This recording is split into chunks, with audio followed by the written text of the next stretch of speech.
ഞാൻ Radha. Welcome to Nandutty's kitchen. ഇന്ന് ഞാൻ ഉണ്ടാക്കുന്നത് ഓണം സ്പെഷ്യൽ ആയിട്ടുള്ള 2 ശർക്കര കൊണ്ടുള്ള ഡിഷസ് ആണ്. ആദ്യത്തേത് ശർക്കര വരട്ടി, രണ്ടാമത്തേത് ശർക്കര പായസമാണ്. ഞാൻ ഇന്ന് കാണിക്കുന്നത് ശർക്കര പായസത്തിന്റെ റെസിപ്പിയാണ്. ശർക്കര വരട്ടിന്റെ റെസിപ്പി താഴെ ഡിസ്ക്രിപ്ഷൻ ബോക്സിൽ കൊടുത്തിട്ടുണ്ട്, അത് മറക്കാതെ കാണണേ. ഈ ശർക്കര പായസം അല്ലെങ്കിൽ നെയ്യ് പായസം അമ്പലങ്ങളിൽ പ്രസാദമായിട്ട് കിട്ടാറുള്ളതാണ്. അല്ലെങ്കിൽ പൊങ്കാലയ്ക്കെല്ലാം ഇത് ഇടാറുമുണ്ട്. ഈ ശർക്കര പായസം തന്നെ നമുക്ക് വീട്ടിൽ ഈസിയും ടേസ്റ്റിയുമായിട്ട് എങ്ങനെ ഉണ്ടാക്കിയെടുക്കാം എന്നാണ് ഞാൻ ഇന്ന് കാണിക്കുന്നത്. ഈ വീഡിയോ ഇഷ്ടമാണെങ്കിൽ ലൈക്ക് ചെയ്യണം, ഷെയർ ചെയ്യണം. എൻ്റെ ചാനൽ ഇതുവരെ സബ്സ്ക്രൈബ് ചെയ്തിട്ടില്ലെങ്കിൽ ഒന്ന് സബ്സ്ക്രൈബ് ചെയ്യണേ. ഈ റെസിപ്പി ട്രൈ ചെയ്ത് നോക്കിയിട്ട് കമന്റ്സ് വായിക്കാൻ മറക്കരുത്. ഇനി നമുക്കിത് എങ്ങനെയാണ് ഉണ്ടാക്കുന്നതെന്ന് നോക്കാം. ഇനി നമുക്ക് ഈ ശർക്കര പായസത്തിന് വേണ്ടിയുള്ള ഇൻഗ്രീഡിയൻസ് എന്തൊക്കെയാണെന്ന് നോക്കാം. അതിന് വേണ്ടി ആദ്യം 1 കപ്പ് ഉണക്കൽ അരി അല്ലെങ്കിൽ പായസ അരി വേണം. ഇതിന് പകരം നിങ്ങൾക്ക് വേണമെങ്കിൽ പച്ചരി വേണമെങ്കിലും ഉപയോഗിക്കാം. ഇത് 3-4 പ്രാവശ്യം കഴുകി വെള്ളത്തിൽ ഒരു 20 മിനിറ്റ് കുതിർത്ത് വെച്ചേക്കുന്ന അരി വേണം എടുക്കാൻ. 1 ടീസ്പൂൺ ചുക്ക് വേണം. പിന്നെ ഒരു 100 ഗ്രാം നെയ്യ് വേണം. ഇതിന് 1/2 കപ്പ് നെയ്യാണ് ഏകദേശം ഇത് വരാറ്. പിന്നെ 1 ടീസ്പൂൺ പഞ്ചാര വേണം. ഒരു നുള്ളു ഉപ്പ്. അമ്പലത്തിൽ ശരിക്കും ഈ ഉപ്പ് ഇടാറില്ല, പക്ഷെ ആ പഞ്ചാരന്റെ മധുരം ജസ്റ്റ് ഒന്ന് ബാലൻസ് ചെയ്യാൻ വേണ്ടി മാത്രമാണ് ഞാൻ ഈ ഉപ്പ് ചേർക്കുന്നത്. പിന്നെ കുറച്ച് ഏലക്കാപ്പൊടി. പിന്നെ ശർക്കര വേണം. ഏകദേശം ഒരു 350 ഗ്രാം ശർക്കരയാണ് എടുത്തേക്കുന്നത്. ഇനി നമുക്കിത് എങ്ങനെയാണ് ഉണ്ടാക്കുന്നതെന്ന് നോക്കാം. ഇനി നമുക്കിതൊരു കുക്കറിലോട്ട് ഈ അരി ഇട്ട് കൊടുക്കാം. ഇനി ഇതിലോട്ട് നമുക്ക് 1/2 കപ്പ് വെള്ളം ഒഴിച്ചു കൊടുക്കാം. 1 കപ്പ് അരിക്ക് 1/2 കപ്പ് വെള്ളമാണ് ഒഴിക്കാറ്. ഇനി ഇത് നമുക്കൊന്ന് അടച്ചു വെച്ച് ഒരു വിസിൽ കേൾക്കുന്ന വരെ ഒന്ന് കുക്ക് ചെയ്തെടുക്കാം. ഇനി ഇത് നമുക്ക് ലോ ഫ്ലെയിമില് ഒരു വിസിൽ കേൾക്കുന്ന വരെ വെക്കാം. ഈ കുക്കറിന് പകരം അടിക്കട്ടിയുള്ള ഒരു പാത്രം വേണമെങ്കിലും എടുക്കാം. ഇപ്പൊ ഇത് ഒരു വിസിൽ കേട്ടിട്ടുണ്ട്. ഇനി നമുക്ക് ഇതിന്റെ പ്രഷർ ഒന്ന് പോയിട്ട് തുറന്നു നോക്കാം.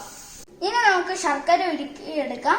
അതിനുവേണ്ടി ഈ ശർക്കര മുങ്ങി കിടക്കുന്നോളം വെള്ളം ഒഴിച്ചു കൊടുക്കണം. 1/4 കപ്പ് വെള്ളമാണ് ഞാൻ ഇവിടെ എടുത്തേക്കുന്നത്.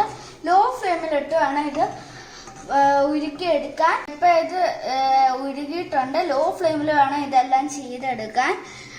ഇപ്പൊ മരയൂർ ശർക്കര ആയതുകൊണ്ട് അത്ര ആയിരിക്കില്ല, എന്നാലും ഞാൻ ഇതൊന്നുകൂടി ഒന്ന് സ്ട്രെയിൻ ചെയ്തെടുക്കുവാണ്. ഞാൻ ഇപ്പൊ ഇതൊന്ന് സ്ട്രെയിൻ ചെയ്തെടുക്കുവാണ്.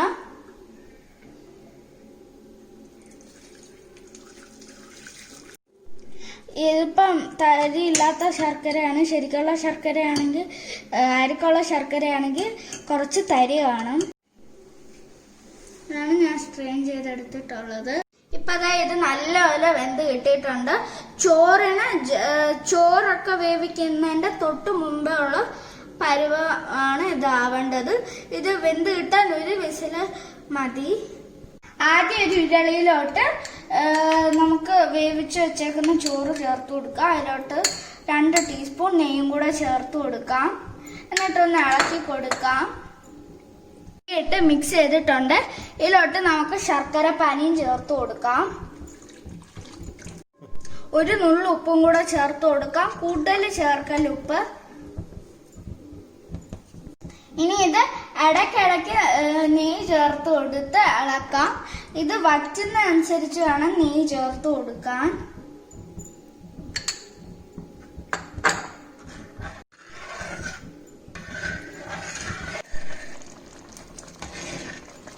ഇത് തിളച്ച് വെച്ച് വരുന്നതാണ്. അപ്പൊ ഇത് നമ്മളിതൊന്ന് ഇളക്കി കൊടുക്കണം. ഇനി നമുക്ക് ഇതിലോട്ട് 1/2 ടീസ്പൂൺ ഏലക്കാപ്പൊടിയും കൂടെ ചേർത്ത് കൊടുക്കാം. 1 ടീസ്പൂൺ ചുക്ക് പൊടി ചേർത്ത് കൊടുക്കാം. പിന്നെ 1 ടീസ്പൂൺ പഞ്ചാരയും ചേർത്ത് കൊടുക്കാം. ഇതിൽ പിന്നെ ചിലരൊക്കെ കാഷ്യൂ നട്ട്സും റേസിൻസും ഒക്കെ എണ്ണയിൽ അല്ലെങ്കിൽ നെയ്യിൽ മൂപ്പിച്ചിട്ട് വറുത്തിടും. അല്ലെങ്കിൽ തേങ്ങാക്കൊത്ത് നെയ്യിൽ മൂപ്പിച്ചിട്ട് വറുത്തിടാറുമുണ്ട്. ഈ സ്റ്റേജ് ആവുമ്പോൾ ചിലയിടത്തൊക്കെ രസതളി പരം കൂടെ ചേർക്കാറുണ്ട്. പക്ഷെ ഞാനിപ്പോൾ ഇതൊന്നും ചേർക്കുന്നില്ല. നമ്മുടെ ശർക്കര പായസം ഇവിടെ റെഡി ആയിട്ടുണ്ട്. ഇനി നമുക്കിതൊന്ന് സെർവ് ചെയ്യാം. അപ്പൊ നമ്മുടെ ശർക്കര പായസം ഇവിടെ റെഡി ആയിട്ടുണ്ട്. ഈ വീഡിയോ ഇഷ്ടമാണെങ്കിൽ ലൈക്ക് ചെയ്യണം, ഷെയർ ചെയ്യണം. എന്റെ ചാനൽ ഇതുവരെ സബ്സ്ക്രൈബ് ചെയ്തിട്ടില്ലെങ്കിൽ ഒന്ന് സബ്സ്ക്രൈബ് ചെയ്യണേ. ഈ റെസിപ്പി ട്രൈ ചെയ്ത് നോക്കിയിട്ട് കമന്റ്സ് അയക്കാൻ മറക്കരുത്. മറ്റൊരു ഡിഷ് ആയിട്ട് വീണ്ടും കാണാം. ബൈ.